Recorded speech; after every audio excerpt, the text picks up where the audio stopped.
ಕಲಬುರಗಿ ವಿಶ್ವವಿದ್ಯಾಲಯ ಪೊಲೀಸ್ ಠಾಣಾ ವ್ಯಾಪ್ತಿಯಲ್ಲಿ ನಡೆದ 3 ಮನೆ ಕಳ್ಳತನ ಪ್ರಕರಣಕ್ಕೆ ಸಂಬಂಧಿಸಿದಂತೆ ಅರೇಬಿಕ್ ಶಿಕ್ಷಕನೊಬ್ಬನನ್ನು ಬಂಧಿಸಿ ಆತನಿಂದ ಕೃತ್ಯಕ್ಕೆ ಬಳಸಿದ ಬೈಕ್ ಸೇರಿದಂತೆ 13.41 ಲಕ್ಷ ರೂಪಾಯಿ ಮೌಲ್ಯದ ಸ್ವತ್ತನ್ನು ವಶಪಡಿಸಿಕೊಳ್ಳುವಲ್ಲಿ ವಿವಿ ಠಾಣೆಯ ಪೊಲೀಸರು ಯಶಸ್ವಿಯಾಗಿದ್ದಾರೆ ಎಂದು ನಗರ police commissioner doctor Sharanappa ST ಹೇಳಿದರು. ಕಲಬುರಗಿ ನಗರದ ಪೊಲೀಸ್ ಆಯುಕ್ತಾಲಯದ ಸಭಾಂಗಣದಲ್ಲಿ ಕರೆದ ಸುದ್ದಿಗೋಷ್ಠಿಯನ್ನು ಉದ್ದೇಶಿಸಿ ಮಾತನಾಡಿದ ಅವರು, ಕಲಬುರಗಿಯ ಬಲಾಲ್ಬಾದ್ ಕಾಲೋನಿಯ ನಿವಾಸಿ ಹಾಗೂ ಮಸೀದಿಯಲ್ಲಿ ಅರೇಬಿಕ್ ಶಿಕ್ಷಕರಾಗಿರುವ ಮೊಹಮ್ಮದ್ ಆರಿಫ್ ತಂದೆ ಮೆಹಬೂಬ್ ಅಲಿ ಎಂಬಾತನೇ ಬಂಧಿತ ಆರೋಪಿಯಾಗಿದ್ದಾನೆ ಎಂದು ತಿಳಿಸಿದರು. ವಿವಿ ಪೊಲೀಸ್ ಠಾಣಾ ವ್ಯಾಪ್ತಿಯಲ್ಲಿ ಮನೆಗಳ್ಳತನ ಆಗಿರುವ ಬಗ್ಗೆ ಪ್ರಕರಣ ದಾಖಲಿಸಿಕೊಂಡು ತನಿಖಾ ತಂಡ ರಚಿಸಲಾಗಿತ್ತು.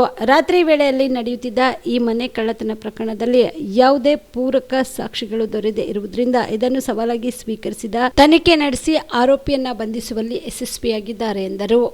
ಆರೋಪಿಯನ್ನ ಬಂಧಿಸಿ 3 ರಾತ್ರಿ ಮನೆಗಳ್ಳತನ ಪ್ರಕರಣಗಳನ್ನು ಭೇದಿಸಿದ್ದಾರೆ. ಅದರಲ್ಲಿ ವಿಶೇಷವಾಗಿ ಏನು ಆರೋಪಿ ಕಳ್ಳತನ ಮಾಡಿದ್ದ around 100 gram gold, 200 gram silver ಮತ್ತು ಕೃತ್ಯಕ್ಕೆ ಏನು ಬಳಸ್ತಾ ಇದ್ದ ಅವನು ವೆಹಿಕಲ್ ಬಜಾಜ್ ಪ್ಲಾಟಿನಮ್ ಬೈಕನ್ನು ಬಳಸ್ತಾ ಇದ್ದ.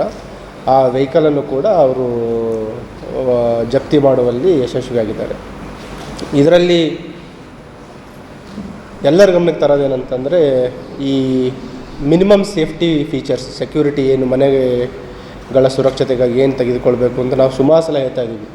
CCTV ಕ್ಯಾಮ್ರಾಗಳ ಅಳವಡಿಸ್ಕೊಳ್ಳೋದು, ಬರ್ಗ್ಲರಿ ಅಲಾರ್ಮ್ ಅಳವಡಿಸ್ಕೊಳ್ಳೋದು, ಇನ್ನೂ ಜಾಸ್ತಿ ಅವಕಾಶ ಇದ್ದರೆ ನಿಮಗೆ ಮೋಷನ್ ಡಿಟೆಕ್ಟರ್ ಬಂದಿದೆ. ಈಗ CCTVಗಳಲ್ಲಿಯೂ ಕೂಡ ನಿಮಗೆ ಜಿಯೋ ಫೆನ್ಸಿಂಗ್ ಎಲ್ಲ ಬಂದಿದೆ. ನೀವು ಮೊಬೈಲಲ್ಲಿನೇ ಕೂಡ ನೀವು ಎಲ್ಲೇ ಇದ್ದರೂ IP ಕ್ಯಾಮ್ರಾಸ್ ಇದ್ದಾವೆ.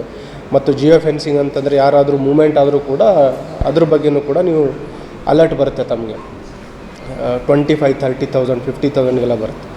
ಈ ಪ್ರಕರಣದಲ್ಲಿ ಏನಾಗಿತ್ತು, ಒಂದು ಮನೆಗಳ್ಳತನ ಪ್ರಕರಣದಲ್ಲಿ ಒಂದು ಸಸ್ಪೆಕ್ಟ್ ವೆಹಿಕಲ್ ಹೋಗುತ್ತೆ. ಅದರಲ್ಲಿ ಒಂದು ಡ್ಯಾಮೇಜ್ ನಂಬರ್ ಪ್ಲೇಟ್ ಇರುತ್ತೆ ಮತ್ತು ವೆಹಿಕಲ್ಲಿಗೆ ಏನು ಇಂಡಿಕೇಟರ್ಸ್ ಇರುತ್ತೆ, ಸೈಡ್ ಇಂಡಿಕೇಟರ್ಸ್, ಅದರಲ್ಲಿ ಬೇರೆ ಥರದ ಒಂದು ಯೂನಿಕ್ ಆಗಿರುವಂಥ ಇಂಡಿಕೇಟರ್ಸ್ ಹಾಕಿರ್ತಾರೆ. ಆ ಒಂದು ಕುರುವಿನ ಮೇರೆಗಡೆ ಇದನ್ನು ನಿರಂತರ ಕಾರ್ಯಾಚರಣೆ ಮಾಡಿ ಆರೋಪಿಯನ್ನು ಪತ್ತೆ ಹಚ್ಚುವಲ್ಲಿ ಯಶಸ್ವಿಯಾಗಿದ್ದಾರೆ. ಮತ್ತು ಆರೋಪಿಯನ್ನು ಪತ್ತೆ ಹಚ್ಚಿದಾಗ ಆರೋಪಿ ಹಿನ್ನೆಲೆಯನ್ನು ಪರಿಶೀಲನೆ ಮಾಡಿದಾಗ ಫಸ್ಟ್ ಟೈಮ್ ಅಫೆಂಡರ್, ಅವನು ಇತ್ತೀಚೆಗೆ ಇದೇ ಪ್ರಥಮ ಬಾರಿಗೆ ಪೊಲೀಸ್ ಬಲೆಗೆ ಬಿದ್ದಿರುವಂಥದ್ದು. ಮತ್ತು ಅವನ ಮನೆಗಳ್ಳತನ ಮಾಡಲಿಕ್ಕೆ ಯಾಕೆ ಈ ವೃತ್ತಿಗೆ ಇಳಿದಿದ್ದು ಅಂತ ಕೇಳಿದಾಗ, ಬೇಸಿಕಲಿ ಮನೆಯ ಒಂದು ಫೈನಾನ್ಷಿಯಲ್ ಪ್ರೆಷರ್ ಮತ್ತು ಅದರ ಜೊತೆಗೆ ಏನು ಸಾಲದ ಬಾಧೆ ಇತ್ತು, ಆ ಸಾಲ ತೀರಿಸಲಿಕ್ಕೆ ಮತ್ತು ಮನೆಗೇನು ಹಣದ ಒಂದು ಅವಶ್ಯಕತೆ ಇದೆ, ಆ ಒಂದು ಒತ್ತಡಕ್ಕೆ ಮಣಿದು ಇದಕ್ಕೆ ಕೈ ಹಾಕಿದ್ದೇನೆ ಅಂತ ಹೇಳ್ತಾ ಇದ್ದಾನೆ. ಮತ್ತು ಈ ಒಂದು ಮೋಡಸ್ ಆಪರೆಂಡಿ ಯಾವ ರೀತಿ ಮನೆಗಳನ್ನು ಐಡೆಂಟಿಫೈ ಮಾಡ್ತಾಯಿದ್ದ ಅಂದರೆ, ಬೆಳಗಿನ ಜಾವ ಡೇ ಟೈಮಲ್ಲಿ ಎಲ್ಲ ಕಡೆ ಹೋಗಿ ರೆಕ್ಕಿ ಮಾಡ್ತಾಯಿದ್ದ.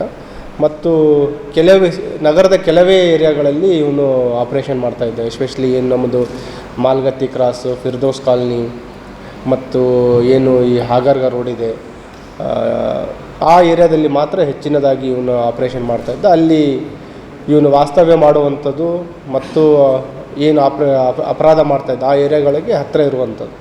ಸೊ ಡೇ ಟೈಮಲ್ಲಿ ರೆಕ್ಕಿ ಮಾಡ್ತಾಯಿದ್ದ. ಮತ್ತು ಬೆಳಗಿನ ಜಾವ, ರಾತ್ರಿ ಅರ್ಲಿ ಮಾರ್ನಿಂಗ್ ಏನಂತೀವಿ, ಬೆಳಗಿನ ಜಾವ ಅರೌಂಡ್ 3 to 4:30 ಆ ಟೈಮಲ್ಲಿ ಅಪರಾಧವನ್ನು ಮಾಡ್ತಾಯಿದ್ದ. ಮತ್ತು ಬೆಳಗ್ಗೆ 4:35ಗೆ ಮತ್ತೆ ಅವನದೇನು ದಿನನಿತ್ಯ ಚಟುವಟಿಕೆ ಇತ್ತು ಅದಕ್ಕೆ ಹೋಗ್ತಾಯಿದ್ದ.